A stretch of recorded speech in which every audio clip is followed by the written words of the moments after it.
Itu yang tadi kita menggunakan 3 jenis ya, tanpa ada informasi lain.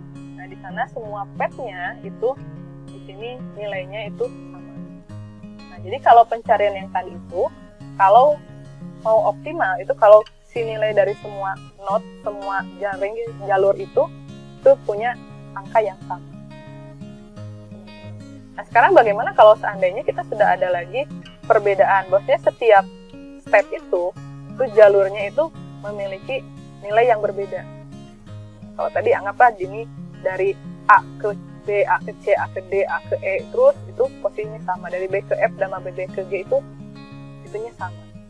Nah, sekarang kalau dalam pendefinisian masalah, ada informasi, jarak, ataupun mungkin suatu upaya, dari S ke A itu ada inputan apa gitu ya. Contohnya di sini disebutnya cost. Cost itu memang kalau kita ambil artinya kan biaya, tapi di sini itu tidak hanya segi biaya uang saja. Mungkin saja dia berupa pengorbanan, contohnya bisa jarak 2 km, bisa biaya 2.000, biaya 200.000, atau mungkin energi 2 kilokalori, atau mungkin bisa juga berupa inputan yang lainnya, yang di sini memang kita istilahkan lah namanya itu nilai petnya itu disebut dengan GN, atau kita sebut dia dengan yang namanya. Nah, jadi nilai petnya itu, nilai jalurnya itu kita sebut dia dengan istilah cost. Walaupun memang ini bisa artinya itu si cost ini itu bisa berbagai macam di lingkup masalah yang sebenarnya. Hanya dalam abstraksi ini nilai petnya ini kita sebut dengan cost, atau kita rumuskan dia dengan simbol GN. Nah, contohnya seperti ini. Contohnya dari step S, kalau mau ke A, kita harus ada dulu inputan 2. Tapi kalau dari S ke C, kita harus melakukan operasi banyak 1. Kalau dari S ke K, itu ada 2. Berarti cost dari S ke A akan sama dengan cost ke K. S ke K. Tapi dia akan menjadi lebih hemat atau lebih sedikit costnya dengan jarak S ke C. Nah, itu costnya. Untuk uniform cost search ini, teman-teman, kita di sini akan mencari atau mengekspansi dengan mendahulukan nilai pet yang paling kecil. Ya, jadi kita akan mengekspansi, mendahulukan pada jalur yang nilainya lebih kecil. Kemudian nanti kita akan telusuri sampai kita mendapatkan pet yang kita inginkan dengan angka petnya atau angka costnya yang paling kecil. Teman-teman mungkin sudah mengenal istilahnya ada algoritma Dijkstra's. Nah, itu Dijkstra's itu konsepnya dari sini. Oke, di sini teman-teman ya. Kita akan lihat contohnya bagaimanakah langkah-langkah si USC ini ya, si Uniform Cost Search ini. Nah, itu pertama teman-teman. Di sini kita harus menentukan dulu state awal dan state akhir. Di sini yang menjadi state awalnya adalah si S ini, dan si state akhirnya itu adalah si G. Selanjutnya, kita sudah mendapatkan gambaran aturan-aturan bagaimana caranya dari setiap step itu menuju ke step yang lainnya. Ini sudah punya nih ruang masalahnya dan aturan produksinya. Selanjutnya tinggal kita lakukan si uniform cost search-nya. Pertama, kita lihat si S ini sebagai paling awal yang akan kita explore. S itu dia memiliki 3 tujuan, A, C, dan K. Kalau kita lihat masing-masing, A itu 2 costnya, C itu 1, dan K itu 2. Maka di sini kita harus bisa men-sorting dengan cost terendah. Sehingga proses eksplorasi kita akan mendahulukan dulu C, lalu A, kemudian K. Karena cost C lebih rendah dibandingkan A dengan K. Maka kita akan memprioritaskan eksplorasi di C. Maka si S nanti kita akan eksplorasi di C. Apakah C nanti akan mendapatkan jalur G yang lebih murah, lebih rendah atau tidak? Nah, berarti di sini posisi A itu 2, nah K itu 2, sedangkan C itu 1. Oke. Sekarang kita akan, ini sudah selesai dieksplorasi, kita akan mengeksplorasi si C. C eksplorasi itu ke D. Cara mengeksplorasi dari S ke D itu menambahkan nilai pet dari C ke D. Berarti S ke C 1, C ke D 1, berarti S ke D itu adalah 2. Nah, ini Ini berarti selesai dieksplorasi. Berarti sekarang kita sudah punya pilihannya 3. A2, D2, K2. Berarti posisi sekarang A, D, dan K itu memiliki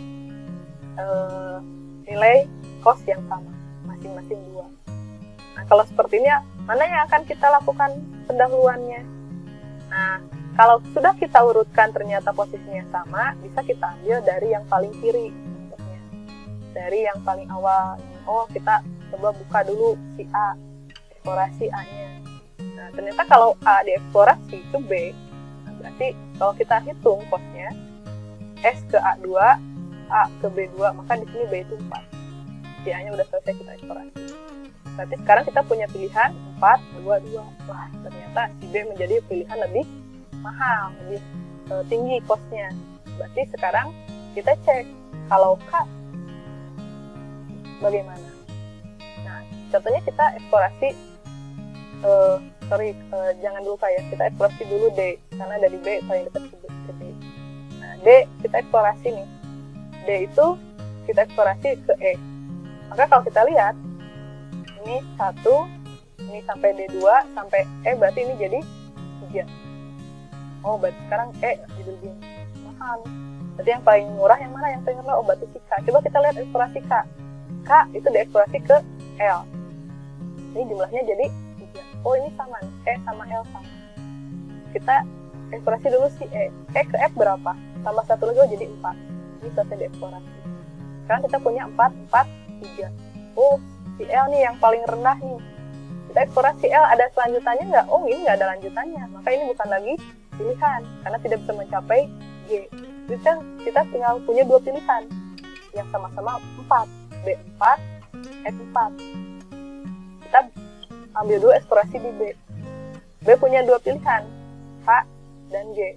Wah, kalau H di sini dia posisinya 6. Kalau di B ke G dia posisinya jadi 7. Wah, nyampe nih kita ke G.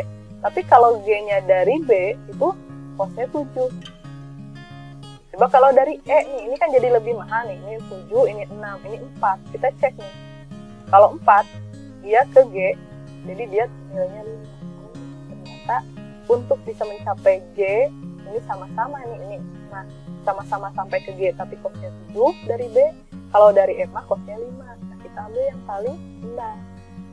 Nah, yang paling rendah, karena si H mah nggak bisa jadi pilihan, karena H ini 6. Ada yang lebih rendah nih, dari E. Maka disinilah kita mencapai tujuannya adalah dari S ini, kita mengeksplorasi dari S ke C.